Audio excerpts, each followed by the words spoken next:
Welcome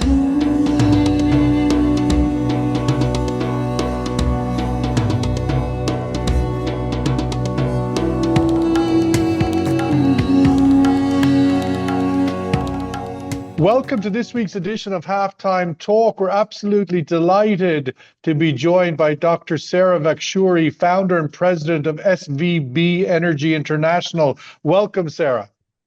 Thank you very much for having me back.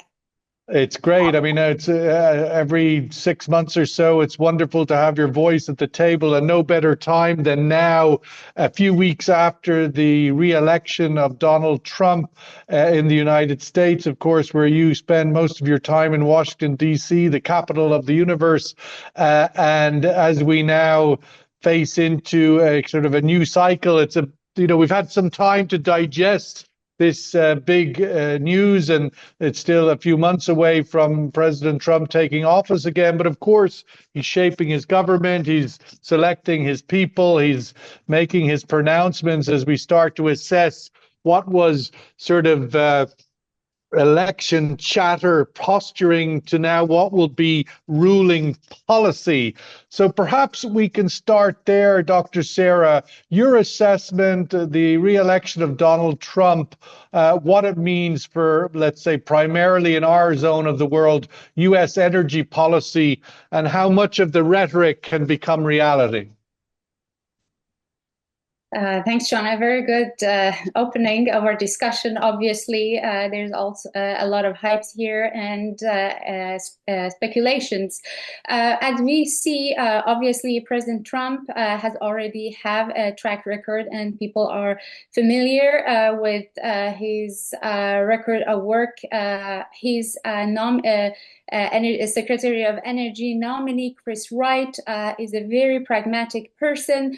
And interestingly, he's not just oil and gas guy, but he had experiences in renewable energy and nuclear. So what we can expect is that definitely all sources of energy, not just fossil fuel, but particularly nuclear, hydrogen and renewables would be definitely encouraged to be produced. Nuclear would be a lot of emphasis on that because particularly during President Trump, there will be a prioritization and a huge emphasis on affordability, reliability, and energy security. And growth of data centers demand and AI is going to be an indicator that nuclear energy is going to be also as significant as oil and gas. And the Energy Secretary nominee of President Trump, Chris Wright, is the best person, very pragmatic to take care of all of that.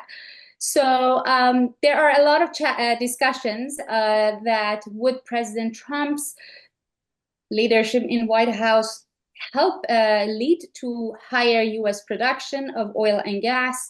Definitely, there is something to consider is that particularly after COVID-19, most of the U.S. shale producers are strictly capital discipline, and their movements and activities are very much market-based. The market conditions, their expectations of supply, demand, and prices is the indicating factor on their production. However, a president in charge, the regulations, incentives, particularly reducing certain regulations and environmental costs that producers have in the U.S.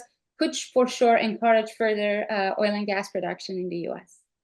Well, let's start with what I wasn't necessarily expecting to start, but I did want to get to, and that is nuclear. You did punctuate it in your opening comment there.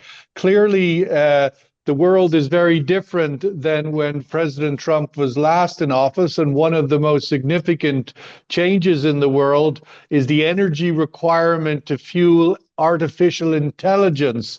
As they say, a search on ChatGPT has 10 times the energy consumption of a Google search. This is the scale of the energy requirement, and we've seen some fairly unique nuclear solutions recently in the United States with the acquisition or the I'm not sure the exact word. Did they actually claim ownership of the former nuclear power plant? It was Facebook or Microsoft. I can't remember which one of them it was, but ultimately Silicon Valley is looking for nuclear power plants, and we've seen Silicon Valley all over Donald Trump like a rash. Including his vice president, but obviously, most famously, Elon Musk, the leader of multiple publicly traded companies. But what I'm arriving at is, all in all, United States needs, while it might have a lot of oil, it doesn't have a lot of uranium. It doesn't have the ability to produce a lot of the fuel requirement for nuclear power plants. A lot of that raw material sits in Russia. How do you see the outlook and the challenge for the United States in rehabilitating its nuclear and accessing the materials that it needs to do that? This is extremely important point that you raised, Sean. First, if I want to talk about demand, I remember it was maybe 2 or 3 years ago that we had an event of in actually Washington, D.C. with major data producing companies and organizations. And the question I asked all of them was, in your future demand expectations and estimates, how are you estimating AI and data centers demand? Because as you very well know, most of the demand projection models are based on population growth and economic prosperity. However, the AI's behavior and demand is completely different cycle, different pattern. And unanimously, they said they really don't have they don't have any models. And still to this date, there are estimates, but none of those estimates are based on a solid model. All we know is that AI is growing exponentially. And just to want to emphasize on the severity of demand that we are going to face, I like to just share the experience we had. So chasing since then a good answer for what would be the demand for future demand for data centers and AI, we start discussing and talking to electricity producers and distributors. And near us, North Virginia, which 70% of global internet traffic is passing, and a lot of data centers are there. What they told us, like we just asked them, is like, your electricity producer and distributor, you sign contracts with your clients. How much electricity do you need to produce? And they told us they have no clue how much electricity they need from AI, because as you said, like ChatGPT, the data for training of just ChatGPT 3 or 4 for 1 day of data electricity they consumed for, let's say, 13, 14 days of their consumption is massive. Is like consumption of close to 200 US family household consumption of energy. So we put AI aside just for the contract that they have with data center companies, just with data centers. So we're not talking about AI. By 2030, only in North Virginia, we would need at least by 2024, 2026, we need about 24 additional gigawatt of electricity. And this is just North Virginia. And to put it in a perspective, that's about 24 to 30 nuclear power plants just for North Virginia. So I know that while most of analysts are busy trying to figure out how much would be US oil and gas production under President Trump, I would say the big game changer here is that any technological advancement which we don't know might come out, but the force would be nuclear. So nuclear is going to be a high priority, definitely in the United States. And now moving to the second part of your question, very well mentioned by you, that United States have not a lot of uranium, limited uranium resources, but even those limited uranium resources, Russia has share on them. Many people, even in the United States, don't know that Russia has share and stakes in US uranium mine. Russia has a huge share in fuel cycle, almost about 40 to 50%, depending on which part of the cycle of nuclear fuel for the power plants. And about majority of uranium mines around the world as of now that are functioning are under concession agreement with China. So this is going to be definitely a big challenge for United States. But if you ask me, I think we need new players that are going to break that hegemony that, let's say, Russia has over fuel cycle. And there are countries that are very well positioned that could enter to this competition and become active safe nuclear fuel producers for power generation. So I would say, as you very well said, uh, oil and gas is produced in the United States. Companies are market-based, their production, shale producers, and definitely less regulations, more incentives are going to encourage them. But we need to secure two things in the United States. One is nuclear, and the second one is strategic minerals that we need eventually, not just for renewable, but for our industry.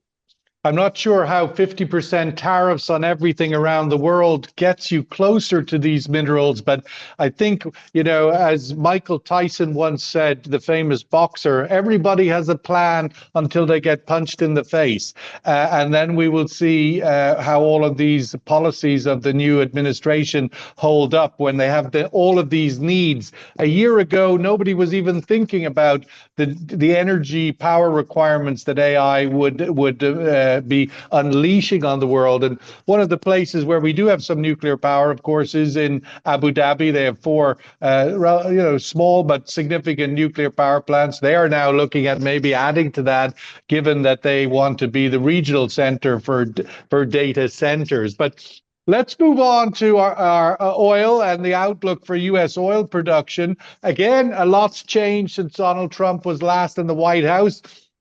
Once upon a time, the shale patch was owned by thousands of what they called mom and pop producers, small producers who were very much into maximizing production rather than return on revenue. Now we have the exact opposite. Most of the shale patch is in the hands of a few actors, the big major oil companies, who have a much different focus. How is that going to impact the next sort of cycle of time? We saw U.S. oil production in this year, 2024, before Trump comes back to the presidency, was relatively flat, very little growth. Last year, yes, some significant growth, but this year, not too much growth. What's the outlook, you think, now that the U.S. shale patch is in the hand of a few major oil companies? Sure. If you allow me, I just add one sentence about your previous comment. I want to reiterate and echo you that yes, Gulf region, Abu Dhabi, Saudi Arabia, Oman, many countries in the region have also a lot of sun that could be a great host for both green and also nuclear power generation feeding to data centers. So I think there's a huge opportunity, and I completely agree with you on that.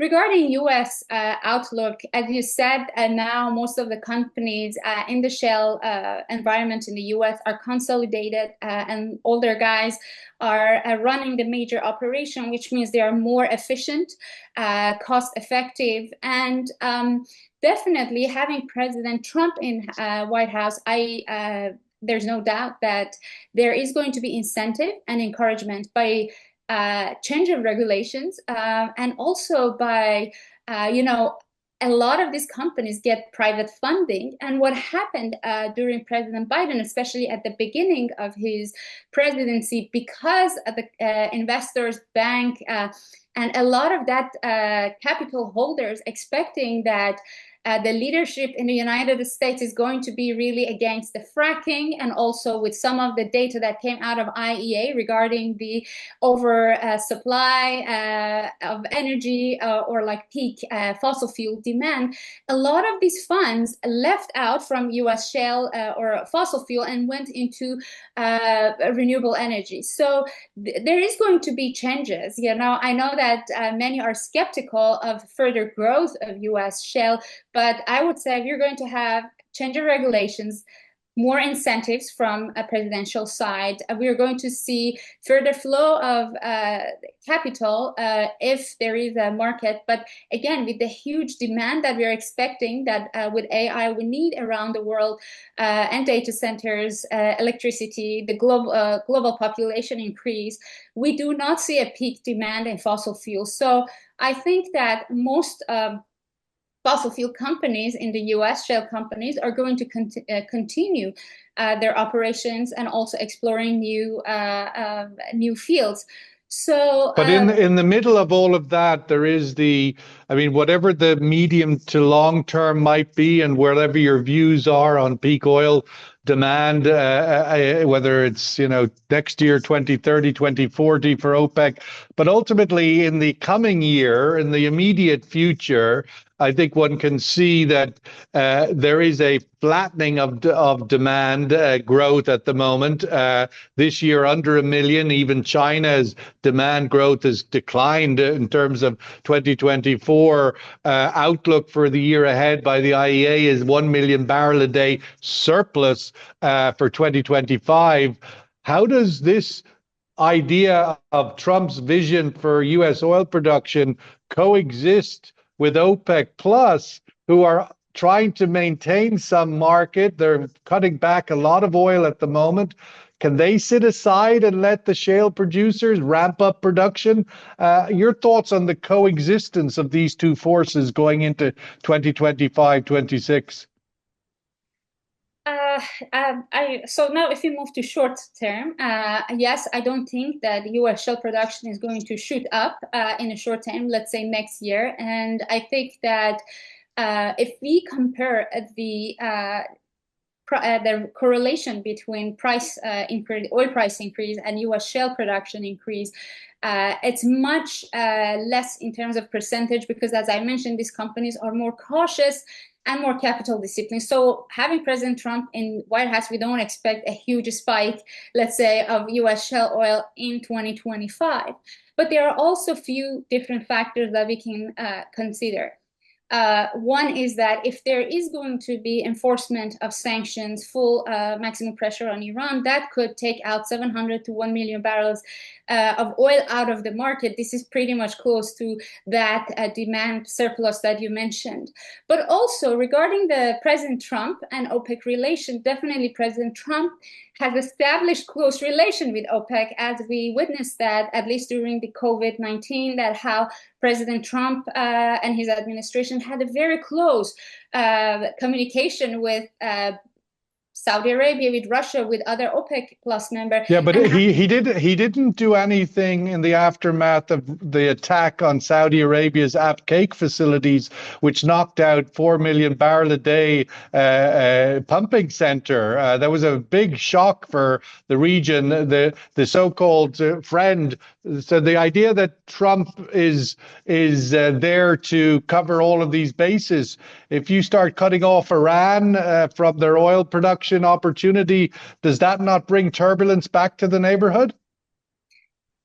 Well, yes. I mean, I think the APCAC that you brought, if I'm not mistaken, you're talking about the expectations of military retaliations or some further sanctions from U.S. government. And I was just talking about the oil production cooperation and communication. Well, I mean, I'm challenging the thesis that there's a view that Donald Trump is, that everybody loves Donald Trump in the Gulf and the Gulf loves Donald Trump. I mean, I'm not saying they don't like each other, but when you're referencing the previous experience, I think there's still a lot of legacy hangover from that event, that there was little support from a defense point of view in the aftermath of the attack on Abqaiq by Donald Trump. That was under his watch.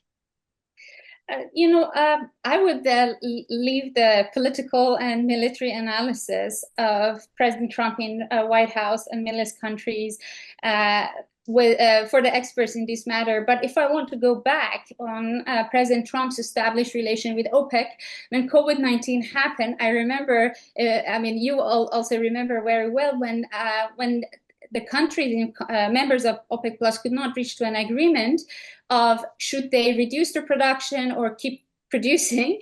I exactly remember how closely President Trump administration, the Department of Energy, specifically and state, had close discussion with OPEC Plus, even though United States, like OPEC members, the government cannot dictate to the companies in terms of how much their production should be. But I do remember the administration clearly communicated with OPEC Plus countries that organically, due to the market condition, how much US oil is going to gradually get out of the market, kind of giving them an assurance that they are not going to lose market share. So this is in terms I do think it is a significant difference. Again, it's like the difference since Trump was last in office. Shale oil is now in the hands of a few U.S. majors. In terms of Iranian oil exports and Iranian oil production and Iranians' economic well-being, there's also a very big difference since the Trump administration previously, because now you have Saudi Arabia and Iran looking to coexist together, to find alignment, to find friendship. I mean, it's not a love affair, but it's certainly a pathway towards coexistence that they do not want to see disrupted. Would be I think that is a significant difference. I appreciate you're not a geopolitical analyst, but I just want to point out that there are some differences than when Trump was last in office, and putting maximum pressure on Iran again may not be appreciated by the region in a way that maybe it was looked more positively on 5 or 6 years ago. Course. No, I agree with your point that I did not suggest President Trump should put a sanctions to balance the market. I said, should he put sanctions on Iran? The market. Well, he has said he will, and they've certainly indicated that they will do that. That's no doubt. That's part of, like, we take all the things he said, we have to think that's one of them that he intends to do. Well, definitely. But the other thing, Sean, that we have to consider, beside from US, Saudi, let's say Iran rapprochement, is the network of sanctions circumvention that has already been built with Iran. So it's going to be much more challenging, and has been challenging for the current administration, President Biden, to enforce those sanctions. So there's going to be a lot of challenges, and it's not just President Trump deciding that he wants to enforce the sanctions and happens tomorrow. During his last presidency, the reason that sanctions were effective was China was on board because of the tariff conflict or negotiations between the two countries, US and China. So China was practically not buying any Iranian oil beyond the debt repayment that they had. So it's going to be challenging for President Trump to impose those sanctions, and it's not going to be overnight unless China tomorrow say, okay, I'm not going to purchase any Iranian oil, which again, like, the dynamics, as you said, has changed, and the priorities for US has changed too. Now we have, Russia changes its nuclear doctrine. We have a lot more challenges that are in priorities of President Trump's administration to face, rather than just going back and implement Iran's sanctions. And as you said, the Gulf countries, particularly Saudi Arabia, feeling less threatened by Iran now than they were before. So this might not be in a top priority. What I was trying, and I would like to correct myself if I did not say it well, or it was misunderstood, is that if there is any sanctions on Iran that is implemented and take out 700 to 1 million barrels of Iranian oil, the market would not be tight because of the oversupply. However, I would like to say I acknowledge the challenges regarding this further sophistication of Iranian sanctions. So the question is that President Biden was not willing to impose the sanctions, or they could not. China's major importer of Iranian oil, is China willing to, once again, comply with US sanctions, President Trump sanctions, or not? Is this really a priority, as you said, for Silicon Valley, US producers, or US as a country in foreign policy? But also, as you again mentioned, going back to the geopolitics of the region, Iran might be of a less threat now because of the rapprochement with Saudi Arabia and the Gulf countries as it was before. But definitely, I think as long as Iran is exporting oil, that brings a deterrence against any further escalation in the Gulf region, especially the Strait of Hormuz. So as long as Iranian oil is passing, I would say even at the minimum level, that's a deterrence for further turmoil in the region. Just looking at coming back to the US and the sort of all of these issues that are emerging, they're with us already, they will be with us in the new year. But then you're going to throw in the Trump administration's plans for tariffs It would appear on, some big ones on Chinese goods and tariffs on everything else and everybody. How is that likely to impact, or will it, from your opinion, how will it impact energy flows? Now, America, of course, is a major exporter of oil and LNG to Europe. How do you think these tariffs could impact the flows of energy out of the US? This is also another important factor that there are still a lot of discussions and speculation that how President Trump is going to balance that with the preventing further inflation increase in the United States. Because one of the major campaign level policy and discourse and the promises that President Trump was to tackle the inflation, reducing the price of goods, particularly the fuel. So there are a lot of discussions that if President Trump would want to impose further tariffs, how he's going to adjust that and balance that so there's not going to be an inflation in U.S. Again, consider all the priorities that President headed. The environment has completely changed from previous time that he was in the office. However, you also mentioned a very important point that U.S. now is a major exporter and already has demand and market for its different energy sources. But I would say during the previous time, the tariffs, especially with China, helped increasing U.S. export of especially petrochemical goods and some of the energy sources to China. But again, U.S. is not is not in the same condition, and U.S. already has a market and demand for its energy exports. Well, it certainly will be a very interesting year ahead, and hopefully one that will be positive for all involved with all. I mean, obviously, different policies, different economic ideas, but hopefully ones that will bring also maybe some peace in the places where it doesn't exist. We'll wait and see. And Dr. Sara Vakhshouri, thank you so much for being on this week's Halftime Talk. Really appreciate having your insights as we go into the end of the year. Thank you so much. Thank you very much for having me.